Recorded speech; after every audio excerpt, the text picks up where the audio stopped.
ಸಿರಿಗನ್ನಡವೇ ನನ್ನ ಉಸಿರಾಗಿರಲಿ, ಸ್ವರ್ಗಲೋಕವೇ ಕೊಟ್ಟರೂ ಬೇಕಾಗಿಲ್ಲ, ಕನ್ನಡ ಮರೆತೆಂದು ಬದುಕುವುದಿಲ್ಲ.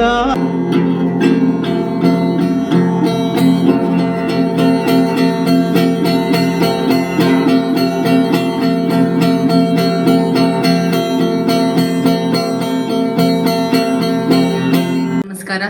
ನಮ್ಮ ಕನ್ನಡ ಎಷ್ಟು ಹಿರಿಮೆ ಗರಿಮೆಯಿಂದ ಬೀಗ್ತಾ ಇದೆ ಅಂತ ಹೇಳಿದ್ರೆ, ಇಂಥ ಅದ್ಭುತವಾದಂತಹ ಒಂದು ಮಾಣಿಕ್ಯ ನಮ್ಮ ಜೊತೆ ಇದೆ ಅಂತ ಹೇಳೋದು ನಮ್ಮ ಹೆಮ್ಮೆ ಅಂತ ಹೇಳಕ್ಕೆ ತುಂಬಾ ಖುಷಿ ಆಗುತ್ತೆ.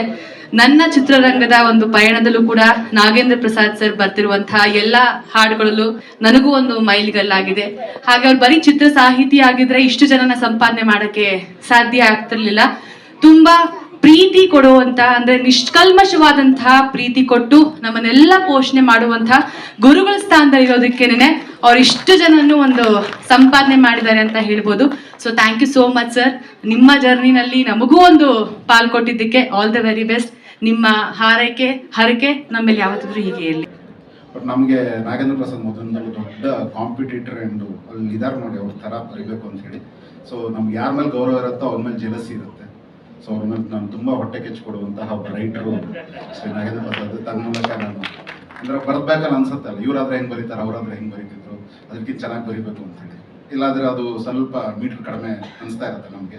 ಆ್ಯಂಡ್ ಎವ್ರಿ ಟೈಮ್ ನಾವು ಚೆನ್ನಾಗಿ ಬರ್ತಿದ್ದೀವಿ ಅಂತ ಅಂದ್ಕೋತೀವಿ. ಆಮೇಲೆ ಇವರು ಹೆಂಗೆ ಯೋಚಿಸ್ತಾರೆ ಹಿಂಗೆ ಅನ್ನೋದೆಲ್ಲ ಆಗಿರುತ್ತೆ. ಅಡಿಗಡಿಗೆ ಒಂದು ತಿಂಗಳಿಗೊಮ್ಮೆ ಆದರೂ ಸರ್ ಕಾಲ್ ಮಾಡ್ತಿರ್ತಾರೆ, ಇದೊಂದು ಸಂಘ ಇದು ಮಾಡ್ತಾ ಇದ್ದೀನಿ, ಅದು ಚೆನ್ನಾಗಿದೆ, ನೀವು ಬರಬೇಕು ಈ ಫಂಕ್ಷನ್ಗೆ ಅಂತೇಳಿ. ನಾವು ಹ್ಞೂ ಅಂತ ಹೇಳ್ಕೊಂಡು ತಪ್ಸ್ಕೊಂಡು ಓಡಾಡ್ತಿರ್ತೀವಿ, ಸ್ವಲ್ಪ ಮೈಗೆಲ್ಲ ಎಣ್ಣೆ ಹಚ್ಕೊಂಡು. ಅವತ್ತಿನ ದಿವಸ ಕಾಲ್ ಬರುತ್ತೆ, ಎಲ್ಲ ಹೋಗಂಗಿಲ್ಲ ನೀವು ವಿಡಿಯೋ ಕಾಲಲ್ಲಿ ಬನ್ನಿ ಅಂತೇಳಿ. ಡೈರೆಕ್ಟರ್ ಸಂಘದ ಅಧ್ಯಕ್ಷರಾದಾಗ ನಾವು ಅಂದ್ಕೊಂಡಿದ್ವಿ, ಈಗ ಏನು ನಾವು ಅಸಿಸ್ಟೆಂಟ್ ಡೈರೆಕ್ಟರ್ ಆದಾಗಿಂದ ಕನ್ಸು ಕಾಣ್ತಿದ್ವಿ ಅಂತ ಅದು ಆಗ್ತಿತ್ತು ಅಂತೇಳಿ. ಅದ್ರ ಬಹುಶಃ ಅವ್ರಿಗೆ ಆಗಿಲ್ಲ ಅಂದಮೇಲೆ ಡೌಟ್ ಇದೆ, ಇನ್ನು ಸರಿ ಹೋಗುತ್ತೆ ಇಲ್ಲ. ಬಟ್ ನಾನು ಹೇಳ್ತೀನಿ, ನಾನು ಇಲ್ಲಿ ಕಲೀಲಿಕ್ಕೆ ಅಂತಲೇ ಬಂದಿರೋದು. ಸೊ ಸರ್, ಇಷ್ಟು ವರ್ಷ ನಿಮ್ಮ ಅಲ್ಲ ವಯಸ್ಸು ನಿಮ್ಮ ಇದ್ದಿತ್ತು, ಬಟ್ ಈ ಥರ ಬರಿಬೇಕು ಅಂತ ಹೇಳೋದ್ರಲ್ಲಿ ಸ್ವಲ್ಪ ಏಕಲವ್ಯಂತರ ಇದ್ರೂ ಕೂಡ ನಿಮ್ಮಿಂದ ತುಂಬ ಕಲಿತಿದ್ವಿ. ಹಿಂಗೆ ದಯವಿಟ್ಟು ಕಲಿಸ್ತಾ ಇರಿ. ಕನ್ನಡಕ್ಕೆ ನಿಮ್ಮ ಸೇವೆ ತುಂಬ ಅತ್ಯಮೂಲ್ಯವಾಗಿದೆ. ಇವಾಗ ಇಷ್ಟು ಚೆನ್ನಾಗಿದೆಯಲ್ಲ ಇಷ್ಟು ಚೆನ್ನಾಗಿದೆಯಲ್ಲ ಅಂತ ಹೇಳ್ಕೊಂಡು ನಮಗೆ ಒಂಥರ ಖುಷಿಯಾಗಿದೆ. ಎಲ್ಲ ಕನ್ನಡದ ಖುಷಿ ಕನ್ನಡಿಗರಿಗೆ ಕೊಟ್ಟಕ್ಕೆ ಕನ್ನಡಿಗನಾಗಿ ಚಿರುಡನ್ sir, thank you. Lahari Velu sir ಹೇಳಿದ್ರು, ನಾಗೇಂದ್ರ ಪ್ರಸಾದ್ ಅವರು ಬಹಳ ಕಷ್ಟಪಟ್ಟು 3000 ಹಾಡುಗಳನ್ನ ಬರೆದಿದ್ದಾರೆ ಅಂತ. ಸಣ್ಣ ತಿದ್ದುಪಡಿ ಮಾಡ್ಲಿಕ್ಕೆ ಇಷ್ಟಪಡ್ತೀನಿ. ಅವರು ಕಷ್ಟಪಟ್ಟು 3000 ಹಾಡು ಬರೆದಿಲ್ಲ, ಇಷ್ಟಪಟ್ಟು 3000 ಹಾಡು ಬರೆದಿದ್ದಾರೆ ಅಂತ ಹೇಳಿ ಇಷ್ಟಪಡ್ತೀನಿ. ಮತ್ತೆ ಹಾಗೆ ಸರ್ ಹೇಳಿದ್ರು, ಅವರು ಇನ್ನೊಂದು ಮದುವೆ ಆಗೋದು ಬೇಡ ಅಂತ, ಮತ್ತೆ ಮದುವೆ ಆಗೋದು ಬೇಡ ಅಂತ. ಆದ್ರೆ ಅವ್ರಿಗೆ ಇರುವಂತ ಇವತ್ತು ಮದುವೆ ಗಂಟು ಕಳೆ ಇದೆ.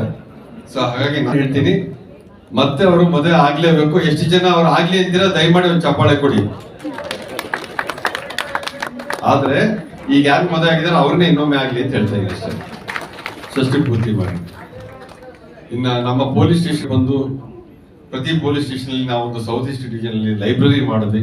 ಸಾಕಷ್ಟು ಜನ ಪೊಲೀಸ್ ಸ್ಟೇಷನ್ ಕಂಪ್ಲೇಂಟ್ ಕೊಡಕ್ ಬಂದಾಗ ಸ್ವಲ್ಪ ಸಮಯ ಕಾಯೋದು ಸಹಜ. ಆ ಕಾಯುವಾಗ ಪುಸ್ತಕಗಳನ್ನ ಓದುವಂತ ಒಂದು ಹವ್ಯಾಸ ಉಂಟಾಗ್ಲಿ ಅಂತ ಅತ್ಯಂತ ಪ್ರೀತಿಯಿಂದ ನಾಗೇಂದ್ರ ಪ್ರಸಾದ್ ಅವರು ಬಂದು ನಮ್ಮ ಲೈಬ್ರರಿನ ಉದ್ಘಾಟನೆ ಮಾಡಿಕೊಟ್ಟು ಬಂಡೆಪಾಳ್ಯ ಪೊಲೀಸ್ ಸ್ಟೇಷನ್ ಅಲ್ಲಿ. ಹಾಗಾಗಿ ಅವರು ನಮ್ಮ ಸ್ಟೇಷನ್ಗೂ ಸಹ ಪ್ರೀತಿಯಿಂದ ಬಂದು ಉದ್ಘಾಟನೆ ಮಾಡ್ಕೊಟ್ಬಿಟ್ಟು ಆಯ್ತು ನಾನು ಹೋಗ್ಬೋದಾ ಅಂದ್ರು. ಅವ್ರಿಗೆ ಹೇಳಿದೆ, ಸರ್ ತಾವು ಮರ್ತಿದ್ದೀರಾ, ಪೊಲೀಸ್ ಸ್ಟೇಷನ್ ಇದ್ದೀರಾ, ಇಲ್ಲಿವರೆಗೂ ಬರೋರ್ಗು ಮಾತ್ರ ನಿಮ್ ಇಷ್ಟ, ಬಂದ್ಮೇಲೆ ನಾವು ಕಳ್ಸ್ಕೊಟ್ಟಾಗೆ ಹೋಗ್ಬೇಕು, ಅದು ಆಮೇಲೆ ನಮ್ಗೆ ತಪ್ಪಿದ್ದು ಅಂತ. ಹಾಗೆ ನನ್ನ ಮಗ ಜಯಸೂರ್ಯ ಆಜಾದ್ ನಾಯಕನಾಗಿ ಮೊದಲನೇ ಚಿತ್ರ ಮಾಡಿದಾಗ ಈ ಟಾಸ್ಕ್ ಅಲ್ಲಿ ಅತ್ಯಂತ ಪ್ರೀತಿಯಿಂದ ಸಾಗುವ ದಾರಿಯಲ್ಲಿ ಅಪ್ಪುಡೋರಿದೆ ಅಂತ ಹೇಳಿ ಹಾಡನ್ನ ಬರ್ಕೊಟ್ರು. ಸೊ ನಿಮ್ಮ ಈ ಪ್ರೀತಿ ಸದಾ ನಮಗೆ ನೆನಪಿರುತ್ತೆ. ಇನ್ನ ನಿಮ್ಮ ಬದ್ದಳಿಕೆಯಿಂದ ಇನ್ನ 3000 ಕನ್ನಡದ ಹಾಡುಗಳು ಬಂದು ಎಲ್ಲ ಕನ್ನಡ ಮನಸ್ಸುಗಳನ್ನ ರಂಜಿಸುವಂತೆ, ಮನುಷ್ಯ ಕಷ್ಟ ಸುಖ ನೋವು ದುಃಖಗಳಿಗೆ ಒಂದೊಂದು ಹಾಡಿನ ಮುಖಾಂತರ ಸಮಾಧಾನವನ್ನು ಕಂಡುಕೊಳ್ಳಿ ಅಂತ ಹೇಳ್ತಾ ನಾನು ಮಾತು ಮುಗಿಸ್ತೀನಿ.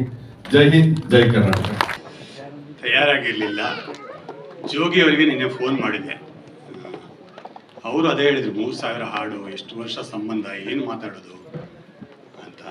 ಬಂದ್ ಕೂಡಲೇ ಅಂತ ಹೇಳಿದ್ರು. ನನಗೆ ಗುಡ್ ನ್ಯೂಸ್ ಅಂದರು. ಏನು ಅಂದ್ರೆ, ನಾನು ಅಧ್ಯಕ್ಷ, ನೀವೇ ಮೊದಲು ಮಾತಾಡಬೇಕು. ನಾನು ಅವ್ರಿಗೆ ಹೇಳಿದೆ, ನೀವು ಫಸ್ಟ್ ಮಾತಾಡಿ, ಆಮೇಲೆ ನಾನೇನಾದರೂ. ನಾಗೇಂದ್ರ ಪ್ರಸಾದ್ ಅವರ ಬಗ್ಗೆ ಮಾತಾಡಬೇಕಾದ್ರೆ ಅದು ಅದು ಪ್ರಿಪರೇಷನ್ ಆದರೆ ತಪ್ಪಾಗುತ್ತೆ, ಅದು ಆರ್ಟಿಫಿಷಿಯಲ್ ಆಗುತ್ತೆ. It should come from bottom of the heart ಅಂತಾರಲ್ಲ, ಸಹಜವಾಗಿ ಮಾತುಗಳು ಬಂದ್ರೇ ಅದು ಅವರಿಗೆ ನಿಜವಾದ ಕೊಡುವ ಗೌರವ ಅಂತ ನಾನಂತೂ ಕಲ್ಪಿಸ್ಕೊಂಡಿದ್ದೀನಿ. ಪತ್ರಕರ್ತನಾಗಿ ಅನೇಕ ಬಾರಿ ಅವ್ರ ಜೊತೆ ನನಗೆ ಇಂಟ್ರ್ಯಾಕ್ಷನ್ ಇತ್ತು, ಮಾತಾಡಿದ್ದೆ, ಸಾಕಷ್ಟು ಬರೆದಿದ್ದೆ, ಚರ್ಚೆ ಮಾಡಿದ್ದೆ. ಒಮ್ಮೆ ಅವರು ಹೇಳಿದ್ದು ನೆನಪಾಯ್ತು. ಅವರು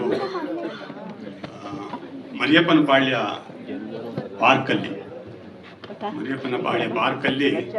ಕೂತ್ಕೊಂಡು ಬರಿತಾ ಇದ್ರು, ಓದ್ತಾ ಇದ್ರು. ಆಗ ಅಲ್ಲಿ KV ಜಯರಾಮ್ ಅವರು ವಾಕಿಂಗ್ ಬರ್ತಾ ಇದ್ರು. ಅವರಿಗೊಂದು ಆಸೆ ಇತ್ತು, ನಾನು ಸಿನಿಮಾದಲ್ಲಿ ಬರಿಬೇಕು ಅಂತ, ಹಾಡುಗಳನ್ನು ಬರಿಬೇಕು ಅಂತ. ಅವರು ವಾಕ್ ಹೋದಾಗ ಯಾವಾಗಲೂ ಅವರನ್ನು ನೋಡೋದು, ಮಾತಾಡ್ಸೋದು, ಈ ಹುಡುಗ ಯಾರು ಅಂತ ಇವರನ್ನು ಅವ್ರು ಮಾತಾಡ್ಸ್ತಿದ್ರು. ಇವರು ಪರಿಚಯ ಮಾಡಿಸ್ಕೊಂಡ್ರು. ಇವರ ಹಾಡುಗಳೇ ವಿಸಿಟಿಂಗ್ ಕಾರ್ಡ್ ಏನೇನು ಬರೆದಿದ್ರು. ಅಲ್ಲಿಂದ ಅವರಿಗೆ ಗಾಜಿನ ಮನೆ ಮೊದಲ ಅವಕಾಶ. ಅಂದರೆ ಒಬ್ಬ ಟ್ಯಾಲೆಂಟ್ ಇದ್ದವನಿಗೆ ಯಾವುದೇ ಫಾದರ್ ಇಲ್ಲದೆ ಹೇಗೆ ಈಗ ನಾವು ನೋಡ್ತೀವಿ ಹೇಗೆ ಬರಿಬೇಕು, ಅದು ಹೇಗೆ ಅವಕಾಶ ಸಿಗಬೇಕಾದ್ರೆ ಅದಕ್ಕೆಲ್ಲ ಒಂದೊಂದು ಮ್ಯಾನೇಜರ್ ಇರ್ತಾರೆ. ಅವ್ರಿಗೆ ಯಾರು ಮ್ಯಾನೇಜರೇ ಇರಲಿಲ್ಲ. ಆ ಚಿಕ್ಕ ವಯಸ್ಸಲ್ಲೇ ಅವರು ಕನಸುಕೊಂಡಿದ್ರು. ಮರಿಯಪ್ಪನ ಪಾಳ್ಯದಲ್ಲಿ ಕನಸುಕೊಂಡಿದ್ದು ಇವತ್ತು ಬಹಳ ಎತ್ತರಕ್ಕೆ ಏರಿದ್ದಾರೆ. ಅದೇ ಸಂದರ್ಭದಲ್ಲಿ ಈಗ ಬಹುಶಃ ನಾನು ಬರೋ ಮೊದಲೇ ವಿ ಮನೋಹರ್ ಅವರು ಅದನ್ನು ಹೇಳಿದರು.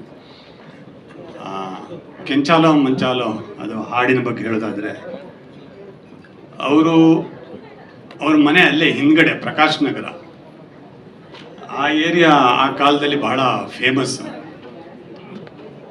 ಎಲ್ಲ ಬಹುಶಃ ಬೆಂಗಳೂರಿನ ದೊಡ್ಡ ದೊಡ್ಡ ರೌಡಿಗಳೆಲ್ಲ ಅಲ್ಲೇ ಶ್ರೀರಾಮ್ಪುರ, ಪ್ರಕಾಶ್ ನಗರದಲ್ಲಿ ಇದ್ದಾವೆ. ಅವರ ಹೆಸರುಗಳೆಲ್ಲ ಬಹುತೇಕ ಎಲ್ರಿಗೂ ಏನು ಜನನೀತ ಅಂತಾರಲ್ಲ, ಎಲ್ರಿಗೂ ಗೊತ್ತಿರುವಂಥದ್ದೇ. ಆ ಹಾಡುಗಳನ್ನ, ಅವರ ಹೆಸರುಗಳನ್ನ ಬಳಸಿ ಹಾಡಬಾರ್ದು. ಇವತ್ತು ಗೀತೆಗಳ ಮಹತ್ವ ಮತ್ತು ಏನು ಮ್ಯಾಜಿಕ್ ಅಂತ ಏನು ಸಬ್ಜೆಕ್ಟ್ ಕೊಟ್ಟಿದ್ದಾರೆ, ನನಗೆ ಬರುವಾಗ ನಾನು ಅದೇ ಅಂದ್ಕೊಂಡೆ. ಒಬ್ಬ ಕ್ರಿಯೇಟಿವ್ ಬರಹಗಾರ ಎಷ್ಟು ಚೆನ್ನಾಗಿ ಬರೆಯೋಕ್ಕೆ ಸಾಧ್ಯ. ಹಿಂದಿನ ಕವಿಗಳೆಲ್ಲ ಬರೀ ಚಂದ್ರನನ್ನ, ಬಾನು, ಸಮುದ್ರ, ಆಕಾಶ ಹಿಂಗೆಲ್ಲ ಕಲ್ಪನೆ ಮಾಡಿ ತೋರಿಸ್ತಾ ಹೋದರೆ, ಹಂಸಲೇಖ ಅವರು ಮೊದಲ ಬಾರಿ ನಿಂಬೆ ಹಣ್ಣಿನಂಥ ಹುಡುಗಿ ನೋಡು ಅಂತ. ಬಹುಶಃ ಇವರು ಇನ್ನೂ ಡಿಫರೆಂಟ್ ಆಗಿ ಆ ಒಂದು ಹಾಡು ಬರೆದಿದ್ದು ನನಗೆ ಭಾಳ ಆಶ್ಚರ್ಯ ಆಯಿತು, ಖುಷಿ ಕೂಡ ಆಯಿತು. ಅದರ ಮುಂದುವರಿದ ಭಾಗ ಏನಂದರೆ, ಸಿ ಅಶ್ವಥ್ ಅವರು ಅದನ್ನು ಹಾಡಿದ್ದು ನನಗೆ, ಮತ್ತು ಜೋಗಿ ಅವರಿಗೆ, ಮತ್ತು ಉದಯ್ ಮರಕಣಿ ಅವರಿಗೆ.